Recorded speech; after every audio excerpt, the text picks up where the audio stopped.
നമസ്കാരം, ഏവർക്കും rank file എന്ന ഈ യൂട്യൂബ് ചാനലിലേക്ക് സ്വാഗതം. നിങ്ങൾ ആദ്യമായിട്ടാണ് ഈ ചാനൽ കാണുന്നതെങ്കിൽ ചാനൽ സബ്സ്ക്രൈബ് ചെയ്യുക, ബെൽ ബട്ടൺ ഇനേബിൾ ചെയ്യുക. വീഡിയോ ഇഷ്ടമാവുകയാണെങ്കിൽ ലൈക്ക് ചെയ്യുക, കമൻറ്റ് ചെയ്യുക, ഷെയർ ചെയ്യുക. ഇന്നത്തെ ടോപ്പിക് പ്രകാശ മലിനീകരണം, ഊർജ പരിപാലനം. പ്രകാശ മലിനീകരണം അമിതമായ അളവിലും വിവേചനരഹിതമായ രീതിയിലുമുള്ള പ്രകാശത്തിൻ്റെ ഉപയോഗമാണ് പ്രകാശ മലിനീകരണം. പ്രകാശിക ഉപകരണങ്ങളുടെ അമിതമായ ഉപയോഗം ഊർജ ഉപയോഗം വർദ്ധിപ്പിക്കുകയും ഊർജ പ്രതിസന്ധി സൃഷ്ടിക്കുകയും ചെയ്യുന്നു. പ്രകാശ മലിനീകരണം കുറയ്ക്കാനുള്ള പ്രവർത്തനങ്ങൾ നടത്തുന്ന സംഘടനയാണ് international dark sky association (IDA). International dark sky വീക്കായി എല്ലാ വർഷവും ആചരിക്കുന്നത് ഏപ്രിൽ മാസത്തിലെ കറുത്ത വാവ് വരുന്ന ആഴ്ചയാണ്. ഇൻ്റർനാഷണൽ ഡാർക്ക് സ്കൈ വീക്ക് എന്ന ആശയത്തിൻ്റെ ഉപജ്ഞാതാവ് ജെന്നിഫർ ബാർലോ വെർജീനിയയിലെ ഒരു ഹൈസ്കൂൾ വിദ്യാർത്ഥിനിയാണ്. പ്രകാശ മലിനീകരണത്തിൻ്റെ അനന്തരഫലങ്ങൾ. ജീവജാലങ്ങളുടെ സ്വാഭാവിക ജീവിതക്രമത്തെ പ്രതികൂലമായി ബാധിക്കുന്നു. ആകാശക്കാഴ്ച മറയ്ക്കുന്നത് മൂലം വാനനിരീക്ഷണം അസാധ്യമാകുന്നു. ഉയർന്ന ഫ്ലാറ്റുകളിലെ പ്രകാശം ദേശാടന പക്ഷികളുടെ ദിശ തെറ്റിക്കുന്നു. വാഹനങ്ങളുടെ ഹെഡ് ലാമ്പുകളിൽ നിന്നുള്ള ഹൈ ബീമിൻ്റെ അമിത പ്രകാശം മറ്റുള്ളവരുടെ കാഴ്ചയ്ക്ക് തടസ്സമുണ്ടാക്കുകയും അതുവഴി അപകടമുണ്ടാക്കുകയും ചെയ്യുന്നു. ഊർജ പരിപാലനം. നിർമ്മിക്കാനോ നശിപ്പിക്കാനോ സാധ്യമല്ലാത്ത ഒന്നാണ് ഊർജം. ഇന്ധനങ്ങൾ. കത്തുമ്പോൾ ധാരാളമായി താപോർജം പുറത്തുവിടുന്ന വസ്തുക്കളാണ് ഇന്ധനങ്ങൾ. ഉദാഹരണം വിറക്, മണ്ണെണ്ണ, പെട്രോൾ, ഡീസൽ. 3 തരം ഇന്ധനങ്ങൾ: ഖര ഇന്ധനങ്ങൾ, ദ്രാവക ഇന്ധനങ്ങൾ, വാതക ഇന്ധനങ്ങൾ. ദ്രാവക ഇന്ധനങ്ങൾ: മണ്ണെണ്ണ, പെട്രോൾ, ഡീസൽ, ഫ്യുവൽ ഓയിൽ. ഖര ഇന്ധനങ്ങൾ: വിറക്, കരി, ചാണകവളറി, കൽക്കരി. വാതക ഇന്ധനങ്ങൾ: biogas, LPG, CNG, coal gas. വിമാനത്തിൽ ഉപയോഗിക്കുന്ന ഇന്ധനം ഏവിയേഷൻ ഫ്യൂവൽ. ഇന്ധനങ്ങളിൽ നിന്നും ഊർജം പുറത്തുവരാൻ കാരണം ജ്വലനം. ഇന്ധനങ്ങൾ ജ്വലിക്കുന്നതിന് സഹായിക്കുന്ന വാതകം ഓക്സിജൻ. ഇന്ധനങ്ങൾ ഊർജം പുറത്തുവിടുന്നത് വായുവിലെ ഓക്സിജനുമായി പ്രവർത്തിച്ചാണ്. ഇന്ധനങ്ങൾ ഓക്സിജനുമായി പ്രതിപ്രവർത്തിച്ച് താപവും പ്രകാശവും അതോടൊപ്പം കാർബൺ ഡൈ ഓക്സൈഡും നീരാവിയും ഉണ്ടാകുന്നതാണ് പൂർണ്ണ ജ്വലനം. പൂർണ്ണ ജ്വലനം നടക്കാൻ ഇന്ധനങ്ങൾക്കുണ്ടായിരിക്കേണ്ട സവിശേഷതകൾ: ഖര ഇന്ധനങ്ങൾ ഉണങ്ങിയതായിരിക്കണം. ജ്വലിക്കാൻ ആവശ്യമായ താപനിലയിലെത്തിച്ചേരണം. ജ്വലനത്തിന് ആവശ്യമായ ഓക്സിജൻ ലഭ്യമാക്കണം. പൂർണ്ണ ജ്വലനത്തിൻ്റെ സവിശേഷതകൾ: കാർബൺ മോണോക്സൈഡ് ഉണ്ടാകുന്നില്ല. താപോർജം കൂടുതൽ. ജ്വലനത്തിന് ഓക്സിജൻ്റെ അളവ് കുറവായാൽ കൂടുതൽ കാർബൺ മോണോക്സൈഡും കൽക്കരിയും കുറഞ്ഞ അളവിൽ കാർബൺ ഡൈ ഓക്സൈഡും ഉണ്ടാകുന്നതാണ് ഭാഗിക ജ്വലനം. ഭാഗിക ജ്വലനത്തിൻ്റെ സാഹചര്യങ്ങൾ അല്ലെങ്കിൽ സവിശേഷതകൾ: ഓക്സിജൻ കൂടുതൽ ലഭിക്കാത്തതിനാൽ, ഖര ഇന്ധനങ്ങൾ നനവുള്ളതിനാൽ, ജ്വലിക്കാൻ ആവശ്യമായ താപനില ഇല്ലാത്തതിനാൽ. ഭാഗിക ജ്വലനം കൊണ്ടുള്ള ദോഷങ്ങൾ: ഇന്ധന നഷ്ടം, സമയനഷ്ടം, അന്തരീക്ഷ മലിനീകരണം. വാഹനങ്ങളിൽ നിന്നും പുറത്തുവരുന്ന പുകയിൽ അടങ്ങിയിട്ടുള്ള ഘടകങ്ങൾ അനുവദിക്കപ്പെട്ട അളവിലും കൂടുതൽ ഉണ്ടോ എന്ന് അറിയാൻ നടത്തുന്ന പരിശോധനയാണ് പുക പരിശോധന. പാരമ്പര്യ ഊർജ സ്രോതസ്സുകൾ (കൺവെൻഷണൽ എനർജി സോഴ്സസ്). ഇന്ധനങ്ങൾ ഉപയോഗിച്ച് തീർന്നാൽ പുനഃസ്ഥാപിക്കാൻ കഴിയാത്ത ഊർജ സ്രോതസ്സുകളാണ് പാരമ്പര്യ ഊർജ സ്രോതസ്സുകൾ. കോടിക്കണക്കിന് വർഷങ്ങൾക്ക് മുമ്പ് പ്രകൃതി പ്രതിഭാസങ്ങൾ മൂലം മണ്ണിനടിയിൽ വളരെ ആഴത്തിൽ അകപ്പെട്ടു പോയ ജൈവാവശിഷ്ടങ്ങളിൽ നിന്നും ഉണ്ടായതാണ് പെട്രോളിയം. കോടിക്കണക്കിന് വർഷങ്ങൾക്ക് മുമ്പ് പ്രകൃതി പ്രതിഭാസങ്ങൾ മൂലം മണ്ണിനടിയിൽ വളരെ ആഴത്തിൽ അകപ്പെട്ടു പോയ സസ്യങ്ങളുടെ അവശിഷ്ടങ്ങളിൽ നിന്നും ഉണ്ടായത് കൽക്കരി. പെട്രോളിയം, കൽക്കരി എന്നിവ ഉൾപ്പെടുന്ന ഇന്ധന വിഭാഗം ഫോസിൽ ഇന്ധനങ്ങൾ. പെട്രോളിയം ഏറ്റവും കൂടുതൽ ഉപയോഗിക്കുന്നത് പെട്രോൾ, ഡീസൽ, മണ്ണെണ്ണ, ടാർ, LPG എന്നിവ ഉൽപ്പാദിപ്പിക്കാൻ. പെട്രോളിയം ഉപയോഗിച്ച് നിർമ്മിക്കുന്ന ചില ഉൽപ്പന്നങ്ങൾ: കീടനാശിനികൾ, പ്ലാസ്റ്റിക്, ഔഷധങ്ങൾ. പെട്രോളിയം ലഭിക്കുന്നത് ഭൂമിക്കടിയിൽ നിന്നാണ്. പെട്രോളിയത്തോടൊപ്പം ലഭിക്കുന്ന മറ്റൊരു ഇന്ധനം പ്രകൃതിവാതകം. ഫോസിൽ ഇന്ധനങ്ങൾ. ലക്ഷക്കണക്കിന് വർഷങ്ങൾക്ക് മുമ്പ് മണ്ണിനടിയിൽ പെട്ടുപോയ സസ്യങ്ങളും ജീവികളും വായുവിൻ്റെ അസാന്നിധ്യത്തിൽ ഉന്നത താപനിലയിലും മർദ്ദത്തിലും രൂപാന്തരം പ്രാപിച്ചുണ്ടായതാണ് ഫോസിൽ ഇന്ധനങ്ങൾ. ഫോസിൽ ഇന്ധനങ്ങൾക്ക് ഉദാഹരണങ്ങൾ കൽക്കരി, പെട്രോളിയം, പ്രകൃതിവാതകങ്ങൾ.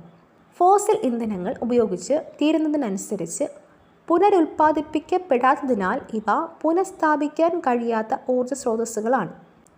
തെർമൽ പവർ സ്റ്റേഷൻ കൽക്കരി, നാഫ്ത, ലിഗ്നൈറ്റ് എന്നീ ഇന്ധനങ്ങൾ കത്തിച്ച് ജലത്തെ ഉന്നത മർദ്ദത്തിലും താപനിലയിലുമുള്ള നീരാവിയാക്കുന്നു. നീരാവിയുടെ ശക്തി ഉപയോഗിച്ച് ടർബൈൻ കറക്കി വൈദ്യുതി ഉൽപ്പാദിപ്പിക്കുന്ന പവർ സ്റ്റേഷനാണ് thermal power station. Thermal power സ്റ്റേഷനുകൾ സ്ഥാപിച്ചിരിക്കുന്ന സ്ഥലങ്ങൾ നെയ്വേലി, കായംകുളം. തെർമൽ പവർ സ്റ്റേഷനിൽ നടക്കുന്ന ഊർജ്ജമാറ്റം രാസോർജം താപോർജ്ജമായി മാറി, താപോർജ്ജം യാന്ത്രികോർജ്ജമായി മാറി, യാന്ത്രികോർജ്ജം വൈദ്യോർജ്ജമാകുന്നു. പെട്രോളിയത്തെ ആംശിക സ്വേദനം ചെയ്യുമ്പോൾ ലഭിക്കുന്ന നിറമോ മണമോ ഇല്ലാത്ത ഇന്ധനമാണ് LPG. ഗാർഹിക LPGയിൽ വാതക ചോർച്ച തിരിച്ചറിയാനായി ചേർക്കുന്ന ഘടകം ഈഥൈൽ മെർകാപ്റ്റൈൻ. ഫോസിൽ ഇന്ധനങ്ങൾ ഡീസൽ, മണ്ണെണ്ണ, നാഫ്ത, പെട്രോൾ, CNG, LNG, കൽക്കരി. ഇവയുടെ സ്രോതസ്സുകൾ ഡീസൽ, മണ്ണെണ്ണ, petroleum, naphtha, petroleum, CNG, LNG, പ്രകൃതിവാതകം, കൽക്കരി. CNG compressed natural gas. പ്രധാന ഘടകം മീഥേൻ. സാധാരണ മർദ്ദത്തിൽ ദ്രവീകരിക്കാൻ സാധ്യമല്ല, ദൂരസ്ഥലങ്ങളിലേക്ക് കൊണ്ടുപോകാൻ പ്രയാസം. LNG liquefied natural gas. പ്രധാന ഘടകം മീഥേൻ. സാധാരണ മർദ്ദത്തിൽ ദ്രവീകരിക്കാം, ദൂരസ്ഥലങ്ങളിലേക്ക് കൊണ്ടുപോകാൻ എളുപ്പം. LPG liquefied petroleum gas. പ്രധാന ഘടകം പ്രൊപ്പൈൻ, ബ്യൂട്ടൈൻ. സാധാരണ മർദ്ദത്തിൽ ദ്രവീകരിക്കാം, ദൂരസ്ഥലങ്ങളിലേക്ക് കൊണ്ടുപോകാൻ എളുപ്പം. LPGയിലെ മുഖ്യ ഘടകം ബ്യൂട്ടൈൻ. ബയോഗ്യാസിലെ പ്രധാന ഘടകം മീഥേൻ. LNGയുടെ മേന്മകൾ. പ്രകൃതിവാതകത്തെ ദ്രവീകരിച്ച് സൗകര്യപ്രദമായി ദൂരസ്ഥലങ്ങളിലേക്ക് കൊണ്ടുപോകാം. അന്തരീക്ഷ താപനിലയിൽ വീണ്ടും വാതകമാക്കി പൈപ്പ് ലൈനുകളിലൂടെ വിതരണം ചെയ്യാൻ സാധിക്കുന്നു. താപീയ വിഘടനം വഴി ഒരു പദാർത്ഥത്തിലെ ഘടകങ്ങളെ വേർതിരിക്കുന്ന രീതിയാണ് ഡിസ്ട്രക്റ്റീവ് ഡിസ്റ്റിലേഷൻ. വായുവിൻ്റെ അസാന്നിധ്യത്തിൽ ഒരു ജൈവ പദാർത്ഥത്തെ ഉന്നത താപനിലയിൽ ചൂടാക്കി ഘടകങ്ങളെ വേർതിരിക്കുന്ന പ്രവർത്തനം ഡിസ്ട്രക്റ്റീവ് ഡിസ്റ്റിലേഷൻ. ഡിസ്ട്രക്റ്റീവ് ഡിസ്റ്റിലേഷനിൽ നടക്കുന്ന പ്രവർത്തനം സ്വേദനം നടക്കുന്ന പദാർത്ഥത്തിൻ്റെ വലിയ തന്മാത്രകൾ ചെറിയ തന്മാത്രകളായി വിഘടിക്കപ്പെടുന്നു. LPGയും സുരക്ഷയും. LPG and safety. ഗാർഹിക ആവശ്യങ്ങൾക്ക് ലഭിക്കുന്ന പാചകവാതക സിലിണ്ടറുകൾ കാലാവധി രേഖപ്പെടുത്തിയിരിക്കുന്നത് സിലിണ്ടറിൻ്റെ മുകൾ ഭാഗത്താണ്. ഉദാഹരണമായി സിലിണ്ടറിൻ്റെ മുകൾ ഭാഗത്തായി A24 എന്നാണ് രേഖപ്പെടുത്തിയിരിക്കുന്നതെങ്കിൽ A എന്നത് ജനുവരി മുതൽ മാർച്ച് വരെ, 24 എന്നത് 2024 വർഷത്തെ സൂചിപ്പിക്കുന്നു. B ഏപ്രിൽ മുതൽ ജൂൺ വരെ, C ജൂലൈ മുതൽ സെപ്റ്റംബർ വരെ, D ഒക്ടോബർ മുതൽ ഡിസംബർ വരെ ഉപയോഗിക്കാം എന്ന് കാണിക്കുന്നു. LPGയുടെ മണം അനുഭവപ്പെട്ടാൽ അന്തരീക്ഷ വായുവിൽ ഉണ്ടാകാൻ സാധ്യതയുള്ള LPGയുടെ ശതമാനം 3%, ചുരുങ്ങിയത് 3%. അന്തരീക്ഷവായുവിലെ LPGയുടെ 2% സാന്നിധ്യം പോലും തീപിടുത്തത്തിന് കാരണമാകാം. വാതക LPGക്ക് വായുവിനേക്കാൾ സാന്ദ്രത കൂടുതലാണ്. LPGയുടെ വികസിക്കാനുള്ള കഴിവ് 250 മടങ്ങാണ്. വീടുകളിൽ ഉപയോഗിക്കുന്ന LPG സിലിണ്ടറിൻ്റെ ഭാരം 14.2 കിലോഗ്രാം. LPG വാതകമാകുമ്പോൾ ആ വാതകത്തെ സിലിണ്ടറിന് അല്ലെങ്കിൽ കണ്ടെയ്നറിന് ഉൾക്കൊള്ളാൻ കഴിയാതെ വരികയും മർദ്ദം ക്രമാതീതമായി വളർന്ന് ഉഗ്രസ്ഫോടനത്തിന് കാരണമാവുകയും ചെയ്യുന്നത് അറിയപ്പെടുന്നത് ബ്ലീപ്പ് എന്നാണ്. Boiling, liquid expanding vapour explosion. LPG വാതക ചോർച്ച മൂലം ഉണ്ടാകുന്ന അപകടങ്ങൾ ഒഴിവാക്കാൻ ശ്രദ്ധിക്കേണ്ട മുൻകരുതലുകൾ. റബ്ബർ ട്യൂബ് കൃത്യമായ ഇടവേളകൾ പരിശോധിച്ച് ചോർച്ചയില്ലെന്ന് ഉറപ്പുവരുത്തുക. റെഗുലേറ്റർ ഓൺ ചെയ്ത ശേഷം മാത്രം സ്റ്റൗവിൻ്റെ നോബ് തിരിക്കുക. ആവശ്യം കഴിയുമ്പോൾ റെഗുലേറ്റർ ഓഫ് ചെയ്യുക. സ്റ്റൗ കത്തുന്ന അവസരങ്ങളിൽ കാറ്റുകൊണ്ട് തീ അണഞ്ഞു പോകാതെ ശ്രദ്ധിക്കുക. വാതക ചോർച്ച സംഭവിച്ചാൽ ചെയ്യേണ്ടത്: LPG വാതകത്തിൻ്റെ മണം അനുഭവപ്പെട്ടാൽ വൈദ്യുത സ്വിച്ചുകൾ ഓൺ ചെയ്യുകയോ ഓഫ് ചെയ്യുകയോ അരുത്. വീടിന് പുറത്തുനിന്നും വൈദ്യുത ബന്ധം വിച്ഛേദിക്കുക. റെഗുലേറ്റർ ഓഫ് ചെയ്ത് സിലിണ്ടർ ആളൊഴിഞ്ഞ സ്ഥലത്തേക്ക് മാറ്റുക. വാതിലുകളും ജനലുകളും തുറന്നിടുക. ഫ്ലാറ്റുകളിൽ അല്ലെങ്കിൽ മുകൾ നിലയിലാണ് തീപിടുത്തം ഉണ്ടാകുന്നതെങ്കിൽ രക്ഷപ്പെടാനായി ലിഫ്റ്റ് ഉപയോഗിക്കാൻ പാടില്ല. വാതകമോ പുകയോ ശ്വസിക്കാത്ത വിധത്തിൽ മൃദുവായ തുണി കൊണ്ട് മൂക്കും വായും മൂടണം. അഗ്നിശമന സേനയുടെ ടോൾ ഫ്രീ നമ്പർ ആയ 101 വിളിച്ച് സഹായം ആവശ്യപ്പെടുക. ബയോമാസ്. പുരാതന കാലം മുതൽ ഉപയോഗിക്കുന്ന ഇന്ധനങ്ങളാണ് വിറക്, ചാണക, വറളി എന്നിവ. സസ്യങ്ങളിൽ നിന്നും ജന്തുക്കളിൽ നിന്നും ലഭിക്കുന്ന ഇന്ധനങ്ങൾ അറിയപ്പെടുന്നത് ജൈവാവശിഷ്ടങ്ങൾ അല്ലെങ്കിൽ ബയോമാസ് എന്നാണ്. ജൈവാവശിഷ്ടങ്ങളുടെ ജ്വലനമാണ് ഭാഗിക ജ്വലനം. ബയോഗ്യാസ്. ജൈവ അവശിഷ്ടങ്ങൾ ബയോഗ്യാസ് പ്ലാന്റിൽ നിക്ഷേപിച്ചാൽ ഓക്സിജന്റെ അഭാവത്തിൽ ബാക്ടീരിയകളുടെ പ്രവർത്തന ഫലമായി ഉണ്ടാകുന്നത് ബയോഗ്യാസ് ആണ്. ബയോഗ്യാസിലെ പ്രധാന ഘടകം മീഥേൻ, കാർബൺ ഡൈ ഓക്സൈഡ് എന്നിവയാണ്. ബയോഗ്യാസ് പ്ലാന്റിൽ നിന്നും പുറന്തള്ളുന്ന വളം സ്ലറി. ബയോമാസിനെ ബയോഗ്യാസാക്കി മാറ്റുമ്പോൾ കൂടുതൽ കലോറിക മൂല്യമുള്ള ഇന്ധനം ലഭിക്കുന്നു. അന്തരീക്ഷ മലിനീകരണം കുറയുന്നു. കലോറിക മൂല്യം, കലോറിഫിക് വാല്യൂ. 1 കിലോഗ്രാം ഇന്ധനം പൂർണ്ണമായി കത്തുമ്പോൾ പുറത്തുവിടുന്ന താപോർജ്ജത്തിൻ്റെ അളവാണ് കലോറിക മൂല്യം. ഇന്ധനക്ഷമത തീരുന്നത് ഏത് മൂലകത്തെ അടിസ്ഥാനപ്പെടുത്തിയാണ്? കലോറിക മൂല്യം. കലോറിക മൂല്യത്തിൻ്റെ unit kilo joule per kilogram. കലോറിക മൂല്യം കൂടിയ ഇന്ധനം ഹൈഡ്രജൻ. ഹൈഡ്രജനും ഓക്സിജനും സംയോജിപ്പിച്ച് വൈദ്യുതി നിർമ്മിക്കുന്നതിന് ഉപയോഗിക്കുന്ന cell hydrogen fuel cell. Space ക്രാഫ്റ്റുകളിലും സബ് മറൈനുകളിലും ഉപയോഗിക്കുന്ന സെൽ ഫ്യൂവൽ സെൽ. ഇന്ധനം കലോറിക മൂല്യം kilo joule per kilogram. Hydrogen 1,50,000, CNG 50,000, ചാണക വറളി 6,000 മുതൽ 8,000 വരെ, LPG 55,000, ബയോഗ്യാസ് 30,000 മുതൽ 40,000 വരെ, കൽക്കരി 25,000 മുതൽ 33,000 വരെ, പെട്രോൾ 45,000, മീഥേൻ 50,000. ഹൈഡ്രജൻ ഇന്ധനമായി ഉപയോഗിക്കുന്ന സന്ദർഭങ്ങൾ റോക്കറ്റുകൾ, വാഹനങ്ങൾ. ഗാർഹിക ഇന്ധനമായി ഹൈഡ്രജൻ ഉപയോഗിക്കാതിരിക്കാൻ കാരണം എളുപ്പം തീ പിടിക്കുന്നതും സ്ഫോടക സ്വഭാവമുള്ളതുമായതിനാൽ. ഇന്ധനക്ഷമത. ഒരു ഇന്ധനത്തിൻ്റെ കലോറിക മൂല്യത്തിൻ്റെ അളവാണ് ഇന്ധനക്ഷമത. LPG സിലിണ്ടറിൻ്റെ മാസ് 14.2 കിലോഗ്രാം. 14.2 കിലോഗ്രാം വിറകിനെ അപേക്ഷിച്ച് 14.2 കിലോഗ്രാം LPGക്കുള്ള ഇന്ധനക്ഷമത കൂടുതലാണ്. ഇന്ത്യയിലെ ആദ്യ plastic to diesel conversion plant നിലവിൽ വന്ന നഗരം മഥുര, ഉത്തർപ്രദേശ്. ഇന്ത്യയിൽ ആദ്യമായി മെഥനോൾ ഇന്ധനമായി ഉപയോഗിച്ച് പ്രവർത്തിക്കുന്ന സ്റ്റൗവിൻ്റെ വിതരണം നടന്ന സംസ്ഥാനം അസം. ലോകത്തിൽ ആദ്യത്തെ ഊർജ സംഭരണ ഉപകരണം തെർമൽ ബാറ്ററി സ്ഥാപിച്ച സംസ്ഥാനം ആന്ധ്രാപ്രദേശ്. പാചകത്തിന് ഉപയോഗിച്ച എണ്ണ ബയോഡീസൽ ആക്കി മാറ്റുന്നതിനായി ഫസായി ആരംഭിച്ച സംരംഭം RUCO, repurpose used cooking oil. ഇന്ത്യയുടെ എനർജി എഫിഷ്യൻസി സ്കെയിലപ്പ് പ്രോഗ്രാമിന് $300 മില്യൺ ധനസഹായം അനുവദിച്ച സ്ഥാപനം ലോകബാങ്ക്.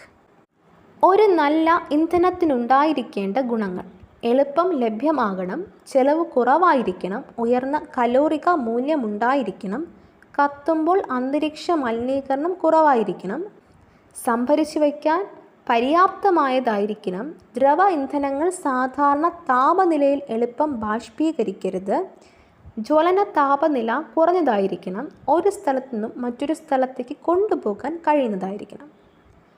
പാരമ്പര്യേതര ഊർജ്ജ സ്രോതസ്സുകൾ. എത്ര ഉപയോഗിച്ചാലും തീർന്നു പോകാത്ത ഊർജ്ജ സ്രോതസ്സുകളാണ് പാരമ്പര്യേതര ഊർജ്ജ സ്രോതസ്സുകൾ. ഉദാഹരണം സൗരോർജം, കാറ്റ്, തിരമാല.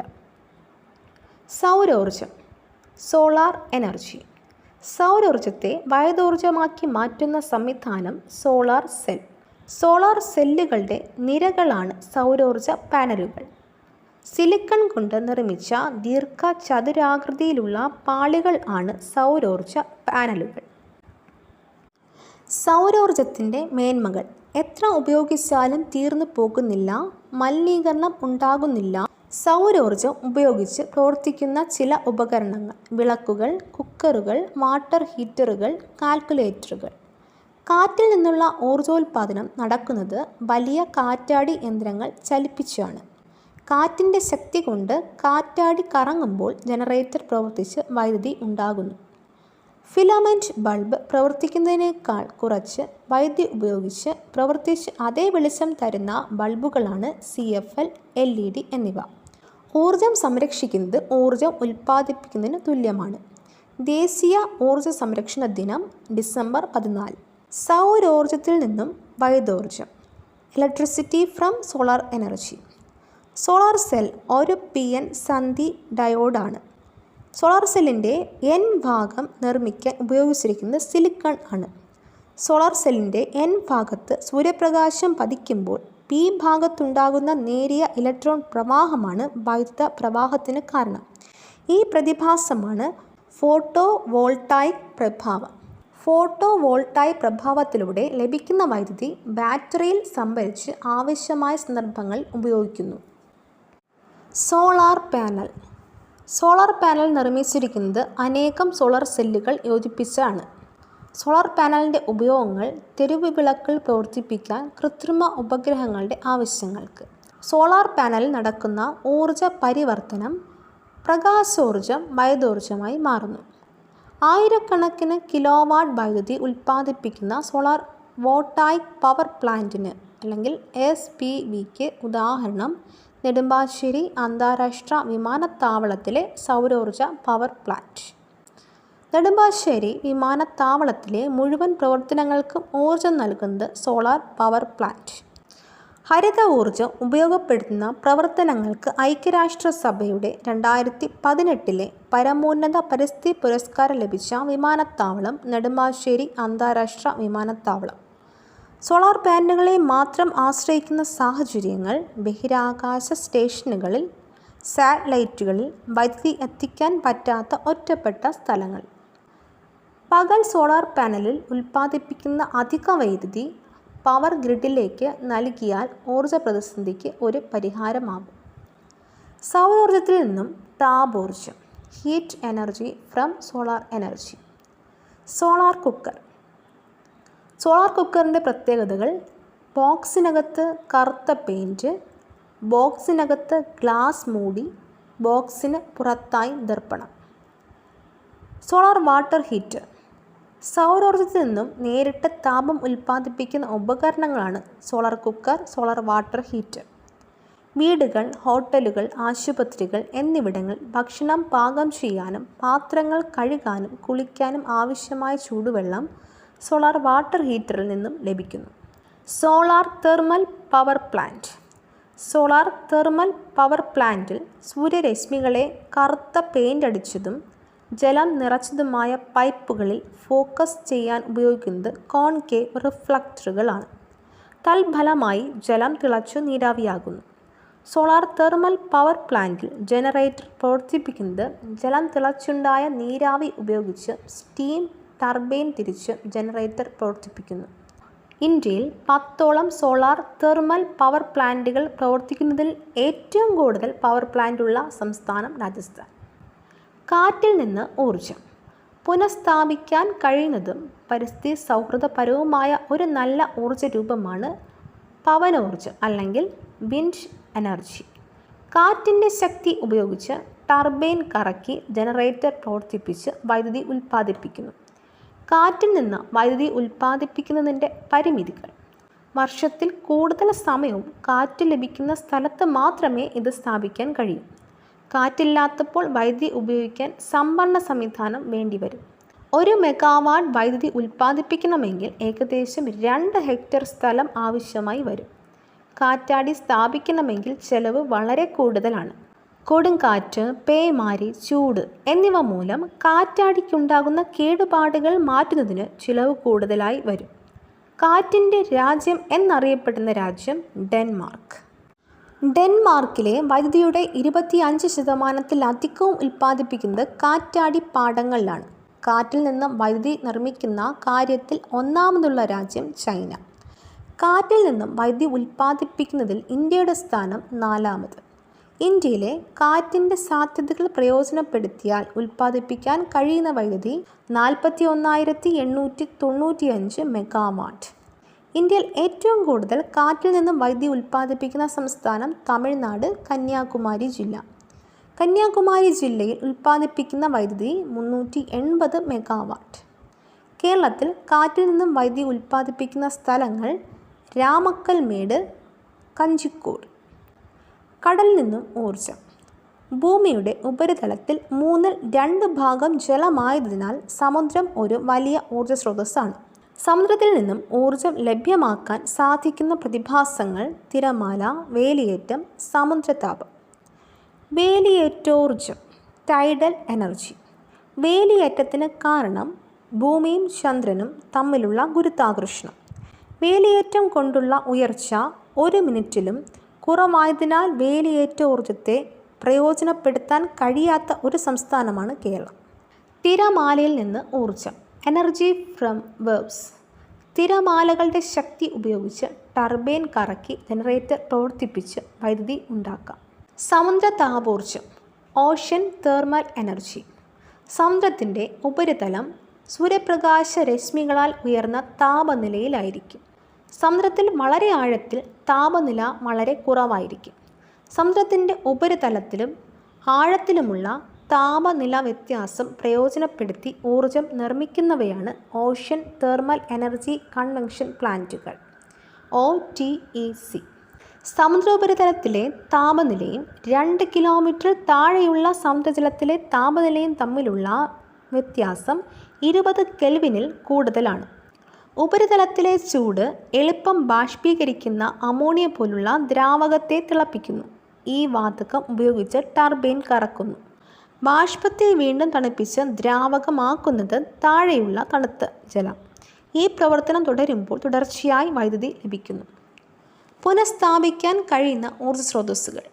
ഉപയോഗിച്ച് കൊണ്ടിരിക്കുന്നതിനനുസരിച്ച് ഊർജ്ജം ഉൽപ്പാദിപ്പിച്ചു കൊണ്ടിരിക്കുന്ന സ്രോതസ്സുകളാണ് പുനഃസ്ഥാപിക്കാൻ കഴിയുന്ന ഊർജ്ജ സ്രോതസ്സുകൾ, റിന്യൂവബിൾ സോഴ്സസ് ഓഫ് എനർജി. പുനഃസ്ഥാപിക്കാൻ കഴിയുന്ന ഊർജ്ജ സ്രോതസ്സുകൾക്ക് ഉദാഹരണങ്ങൾ സൂര്യപ്രകാശം, കാറ്റ്, മഴ, വേലിയേറ്റം, ജിയോ തെർമൽ തുടങ്ങിയവ. പുനഃസ്ഥാപിക്കാൻ കഴിയുന്ന ഊർജ്ജ സ്രോതസ്സുകൾ പരിസ്ഥിതി മലിനീകരണം ഉണ്ടാക്കുന്നില്ല. പുനഃസ്ഥാപിക്കാൻ കഴിയാത്ത ഊർജ്ജ സ്രോതസ്സുകൾക്ക് ഉദാഹരണം പെട്രോളിയം, കൽക്കരി, പ്രകൃതിവാതകം, ന്യൂക്ലിയർ ഊർജം. ഹരിതോർജം, ഗ്രീൻ എനർജി. പ്രകൃതിക്ക് ഇണങ്ങുന്ന ഊർജ്ജ സ്രോതസ്സുകളിൽ നിന്ന് പരിസര മലിനീകരണം ഉണ്ടാകാതെ നിർമ്മിക്കുന്ന ഊർജമാണ് ഹരിതോർജം അല്ലെങ്കിൽ ഗ്രീൻ എനർജി. പുനഃസ്ഥാപിക്കാൻ കഴിയുന്ന ഊർജ്ജ സ്രോതസ്സുകളിൽ നിന്ന് ഉൽപ്പാദിപ്പിക്കുന്ന എല്ലാതരം ഊർജങ്ങളും ഉൾപ്പെടുന്ന ഹരിതോർജത്തിലാണ്. ഹരിതോർജമായി പരിഗണിക്കപ്പെടുന്ന ഊർജ്ജ സ്രോതസ്സുകളാണ് പുനഃസ്ഥാപിക്കാൻ കഴിയുന്ന ഊർജ്ജ സ്രോതസ്സുകളായ സൗരോർജം, കാറ്റിൽ നിന്നുള്ള ഊർജം, തിരമാലയിൽ നിന്നുള്ള ഊർജം, ബയോമാസിൽ നിന്നുള്ള ഊർജം തുടങ്ങിയവ. ഹരിതോർജത്തിൻ്റെ മറ്റൊരു പേര് ക്ലീൻ എനർജി എന്നാണ്. പുനഃസ്ഥാപിക്കാൻ കഴിയാത്ത ഊർജ്ജ സ്രോതസ്സുകളായ പെട്രോളിയം, കൽക്കരി തുടങ്ങിയവ ഉപയോഗിച്ചുണ്ടാക്കുന്ന ഊർജവും ന്യൂക്ലിയർ ഊർജവും അറിയപ്പെടുന്നത് ബ്രൗൺ എനർജി എന്നാണ്. ആഗോള താപനം ഉൾപ്പെടെയുള്ള പരിസ്ഥിതി പ്രശ്നങ്ങൾ ഉണ്ടാക്കുന്ന എനർജി ബ്രൗൺ എനർജി. ഒരു വീട് നിർമ്മിക്കുമ്പോൾ ഗ്രീൻ എനർജി പരമാവധി പ്രയോജനപ്പെടുത്താൻ ശ്രദ്ധിക്കേണ്ട കാര്യങ്ങൾ: പകൽ സമയത്ത് മുറികളിൽ ആവശ്യമായ സൂര്യപ്രകാശം ലഭിക്കണം. ചൂടും തണുപ്പും കാറ്റും വൈദ്യുതിയുടെ സഹായമില്ലാതെ ലഭ്യമാക്കുന്ന രീതിയിലായിരിക്കണം. ഊർജ പ്രതിസന്ധി, എനർജി ക്രൈസിസ്. ഊർജത്തിൻ്റെ ആവശ്യകതയിലെ വർധനവും ഊർജത്തിൻ്റെ ലഭ്യതയിലുള്ള കുറവുമാണ് ഊർജ പ്രതിസന്ധി. ഊർജ പ്രതിസന്ധി ലഘൂകരിക്കാൻ പരമാവധി ചെയ്യേണ്ടത്: ഊർജം യുക്തിസഹമായി ഉപയോഗിക്കുക, സൗരോർജം പരമാവധി പ്രയോജനപ്പെടുത്തുക, പാഴായി പോകുന്ന ജലത്തിൻ്റെ അളവ് പരമാവധി കുറയ്ക്കുക, പൊതുയാത്രാ സൗകര്യങ്ങൾ കഴിയുന്നത്ര ഉപയോഗിക്കുക. വീടുകളും സ്ഥാപനങ്ങളും മോടി പിടിപ്പിക്കുന്നതും പുതുതായി നിർമ്മിക്കുന്നതും ഊർജ്ജ സംരക്ഷണ കാഴ്ചപ്പാടോടെ ആയിരിക്കണം. തെരുവ് വിളക്കുകൾ, LDRകൾ, ലൈറ്റ് ഡിപ്പെൻഡൻറ്റ് റെസിസ്റ്റർ ഉപയോഗിച്ച് നിയന്ത്രിക്കുക. യന്ത്രങ്ങൾക്ക് യഥാസമയം അറ്റകുറ്റപ്പണികൾ ചെയ്യുക. പുതിയ വീടുകൾ നിർമ്മിക്കുമ്പോൾ വലിപ്പം പരിമിതപ്പെടുത്തുക. ഉപയോഗിക്കുന്ന യന്ത്രങ്ങൾ കാര്യക്ഷമത കൂടിയതാണെന്ന് ഉറപ്പുവരുത്തുക. LDR ലൈറ്റ് ഡിപ്പെൻഡൻറ്റ് റെസിസ്റ്റർ പ്രകാശ തീവ്രതയെ അടിസ്ഥാനപ്പെടുത്തി പ്രവർത്തിക്കുന്ന ഒരു വേരിയബിൾ റെസിസ്റ്ററാണ് LDR. പ്രകാശ തീവ്രതയ്ക്കനുസരിച്ച് ഇതിൻ്റെ പ്രതിരോധം വ്യത്യാസപ്പെടുന്നു. പ്രകാശ തീവ്രതയ്ക്കനുസരിച്ച് പ്രതിരോധം വ്യത്യാസപ്പെടുത്തി പകരം പ്രകാശം കുറയുന്ന സമയത്ത് മാത്രം പ്രവർത്തിപ്പിച്ച് വളരെയധികം ഊർജം ലഭിക്കാൻ സഹായിക്കുന്ന ഉപകരണമാണ് LDR. LDRനെ ഒരു റിലേ സർക്യൂട്ടിൽ ഉൾപ്പെടുത്തിയാണ് ഇത് സാധിക്കുന്നത്. പകൽ സമയത്ത് തീവ്രതയുള്ള പ്രകാശം ലഭിക്കുന്നതിനാൽ LDRൻ്റെ പ്രതിരോധം കുറയുകയും അത് ഉൾപ്പെടുന്ന സർക്യൂട്ടിലൂടെ വൈദ്യുതി ഒഴുകി മെയിൻ സർക്യൂട്ടിലെ സ്വിച്ച് ഓഫ് ആവുകയും ചെയ്യുന്നു. ഇരുട്ടിലാവുമ്പോൾ LDRൻ്റെ പ്രതിരോധം വർദ്ധിക്കുന്നതിനാൽ അതിൽ കൂടെയുള്ള വൈദ്യുത പ്രവാഹം നിലയ്ക്കുകയും മെയിൻ സർക്യൂട്ടിലെ സ്വിച്ച് ഓൺ ആയി ആ സർക്യൂട്ടിലെ ബൾബുകൾ പ്രകാശിക്കുകയും ചെയ്യുന്നു. ആണവോർജം ന്യൂക്ലിയർ ഫിഷൻ. അറ്റോമിക ഭാരം കൂടിയ ന്യൂക്ലിയസുകളെ ന്യൂട്രോൺ ഉപയോഗിച്ച് ഭാരം കുറഞ്ഞ ന്യൂക്ലിയസുമായി വിഘടിപ്പിക്കുന്ന പ്രവർത്തനമാണ് ന്യൂക്ലിയർ ഫിഷൻ. ന്യൂക്ലിയർ ഫിഷനിലൂടെ ഉണ്ടാകുന്ന ചെറിയ ന്യൂക്ലിയസുകളുടെ ആകെ മാസ് അതിൻ്റെ മാതൃ ന്യൂക്ലിയസിൻ്റെ മാസിനേക്കാൾ കുറവാണ്. ഫിഷൻ്റെ ഫലമായി നഷ്ടപ്പെടുന്ന ദ്രവ്യം ഊർജമായി പരിണമിക്കുന്നു. ഐൻസ്റ്റീൻ്റെ E=mc² സമവാക്യം അനുസരിച്ച് പരിവർത്തനം ചെയ്യുന്ന ദ്രവ്യത്തിൻ്റെ മാസ് കുറവായിരുന്നാലും ഉൽപ്പാദിപ്പിക്കുന്ന ഊർജത്തിൻ്റെ അളവ് വളരെ കൂടുതലായിരിക്കും. അനിയന്ത്രിത ഫിഷൻ പ്രവർത്തനം വലിയ സ്ഫോടനത്തിൽ കലാശിക്കും. ആറ്റം ബോംബിൽ നടക്കുന്ന പ്രവർത്തനം ന്യൂക്ലിയർ ഫിഷൻ. Nuclear fusion. അറ്റോമിക ഭാരം കുറഞ്ഞ ന്യൂക്ലിയസുകളെ യോജിപ്പിച്ച് മാസ് കൂടിയ ന്യൂക്ലിയസാക്കി മാറ്റുന്ന പ്രവർത്തനമാണ് ന്യൂക്ലിയർ ഫ്യൂഷൻ. വളരെ ഉയർന്ന മർദ്ദവും താപനിലയും ആവശ്യമായ പ്രവർത്തനമാണ് ന്യൂക്ലിയർ ഫ്യൂഷൻ. ന്യൂക്ലിയർ ഫ്യൂഷൻ പ്രവർത്തനത്തിൽ നഷ്ടപ്പെടുന്ന ദ്രവ്യം ഊർജമായി മാറുന്നു. സൂര്യനിലും നക്ഷത്രങ്ങളിലും ഊർജോൽപാദനം നടക്കുന്ന പ്രവർത്തനമാണ് ന്യൂക്ലിയർ ഫ്യൂഷൻ. ഹൈഡ്രജൻ ബോംബ് നിർമ്മാണത്തിലെ പ്രവർത്തന തത്വം ന്യൂക്ലിയർ ഫ്യൂഷൻ. ന്യൂക്ലിയർ ഊർജത്തെ വൈദ്യോർജമാക്കി മാറ്റുന്ന സംവിധാനം ന്യൂക്ലിയർ റിയാക്ടർ. ന്യൂക്ലിയർ റിയാക്ടറിൽ ഇന്ധനമായി ഉപയോഗിക്കുന്നത് സമ്പുഷ്ട യുറേനിയം. കാർബൈഡ് ഇന്ധനം ഉപയോഗിച്ച് പ്രവർത്തിക്കുന്ന ഇന്ത്യയിലെ ഒരു ന്യൂക്ലിയർ റിയാക്ടറാണ് കൽപ്പാക്കം, തമിഴ്നാട്. ന്യൂക്ലിയർ പ്രവർത്തന ഫലമായി മാരകമായ റേഡിയോ ആക്റ്റീവ് വികിരണങ്ങളും ഉൽപ്പന്നങ്ങളും ഉണ്ടാകുന്നു. 2 തരത്തിലുള്ള ആണവ ദുരന്തങ്ങളുണ്ട്. പ്രകൃതിജന്യം, മനുഷ്യനിർമ്മിതം. പ്രകൃതിജന്യം ബഹിരാകാശത്തു നിന്നുള്ള കോസ്മിക് രശ്മികൾ, ഭൂമിയിലെ റേഡിയോ ആക്റ്റീവ് പദാർത്ഥങ്ങളിൽ നിന്നുള്ള വികിരണങ്ങൾ. മനുഷ്യനിർമ്മിതം ചികിത്സാരംഗത്തെ റേഡിയോ ആക്റ്റീവ് ഐസോട്ടോപ്പുകളുടെ ഉപയോഗം, ന്യൂക്ലിയർ റിയാക്ടറിൽ നിന്നുള്ള മാലിന്യങ്ങൾ. ആണവ ദുരന്തങ്ങൾ നേരിടാനുള്ള മുൻകരുതലുകൾ. സുരക്ഷിതമായ സ്ഥലങ്ങളിലേക്ക് മാറുക, അതായത് കോൺക്രീറ്റ് കെട്ടിടങ്ങൾ, ഇഷ്ടിക ഉപയോഗിച്ച് നിർമ്മിച്ചവ എന്നിവ വിട്ടുമാറുക. അധികാരികളുടെ നിർദ്ദേശങ്ങൾ കൃത്യമായി പാലിക്കുക. ആണവ വികിരണ ജാഗ്രതാ ചിഹ്നങ്ങൾ ശ്രദ്ധിച്ച് പെരുമാറുക. ആണവ ദുരന്ത സാധ്യതയുള്ള മേഖലകളിലെ ജനസാന്ദ്രത കുറയ്ക്കുക. ആവശ്യമെങ്കിൽ പൊട്ടാസ്യം അയണൈഡ് ഗുളികകൾ അല്ലെങ്കിൽ അയഡിൻ ധാരാളം അടങ്ങിയ ആഹാര പദാർത്ഥങ്ങൾ കഴിക്കുക. ആണവ മലിനീകരണം. വായു, ജലം, പരിസരം എന്നിവിടങ്ങളിൽ ആണവ പദാർത്ഥങ്ങൾ, വികിരണങ്ങൾ എന്നിവയുടെ സാന്നിധ്യം മൂലമുണ്ടാകുന്ന മലിനീകരണമാണ് ആണവ മലിനീകരണം. ആണവ വിഘടനത്തിൻ്റെ ഫലമായി പ്രസരിക്കുന്ന ദോഷകരമായ കണങ്ങളാണ് ആൽഫ കണങ്ങൾ, ബീറ്റ കണങ്ങൾ, ഗാമ വികിരണങ്ങൾ. Nuclear power station. ന്യൂക്ലിയർ ഊർജം ഉപയോഗിച്ച് ജലം ഉന്നത മർദ്ദത്തിലും താപനിലയിലുമുള്ള നീരാവിയാക്കുന്നു. നീരാവിയുടെ ശക്തി ഉപയോഗിച്ച് ടർബൈൻ കറക്കി വൈദ്യുതി ഉൽപ്പാദിപ്പിക്കുന്നു. ഇന്ത്യയിൽ ന്യൂക്ലിയർ പവർ സ്റ്റേഷനുകൾ സ്ഥാപിച്ചിരിക്കുന്നത് താരാപൂർ, കൽപ്പാക്കം, കോട്ട, കൂടംകുളം എന്നിവിടങ്ങളിലാണ്. ഇതോടുകൂടി ഇന്നത്തെ ക്ലാസ് അവസാനിക്കുന്നു. മറ്റൊരു ടോപ്പിക്കുമായി വീണ്ടും കാണാം. ഈ വീഡിയോ നിങ്ങൾക്ക് ഇഷ്ടമായെങ്കിൽ ലൈക്ക് ചെയ്യുക, കമൻറ്റ് ചെയ്യുക, ഷെയർ ചെയ്യുക. തുടർന്നും വീഡിയോസ് കാണുന്നതിന് വേണ്ടി ഈ ചാനൽ സബ്സ്ക്രൈബ് ചെയ്യുക, ബെൽ ബട്ടൺ എനേബിൾ ചെയ്യുക.